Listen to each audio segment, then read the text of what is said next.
नमस्कार, जय माता दी। मैं गीतकार यादव राज। और कैसे हैं आप सब? उम्मीद है आप सब बहुत अच्छे होंगे।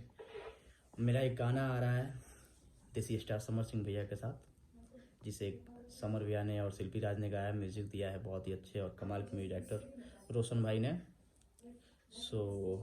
जिस एल्बम का नाम है जीवा ललचा दिल बड़ू, एल्बम आ रहा है वर्ल्ड वाइड रिकॉर्ड से, वर्ल्ड वाइड रिकॉर्ड भोजपुरी से। आप लोग उस एल्बम को ज़्यादा से ज़्यादा सुने और अपना प्यार आशीर्वाद दें। उसका डायरेक्ट वीडियो रिलीज हो रहा है और जिसमें आकांक्षा दुबे जी ने काम किया है। और गाने का आज टीजर आउट हुआ था, जिससे आप सब बहुत ज़्यादा प्यार आशीर्वाद दे रहे हैं। आप लोग ऐसे ही अपना प्यार आशीर्वाद बनाए रखें। और अभी बहुत सारे एल्बम और बहुत सारे फिल्म के गाने आप लोगों के बीच आने वाले हैं। तू लड़की ऑक्सीजन नहीं, इस गाने को भी आप सब बहुत ज़्यादा अपना प्यार आशीर्वाद दे रहे हैं। आप लोग ऐसे ही अपना प्यार आशीर्वाद हमारे ऊपर बनाए रखिए। जय माता दी। और बहुत जल्द नया नया धमाका होता रहेगा, बहुत बहुत जल्द। लव यू सभी भाइयों को। जय माता दी।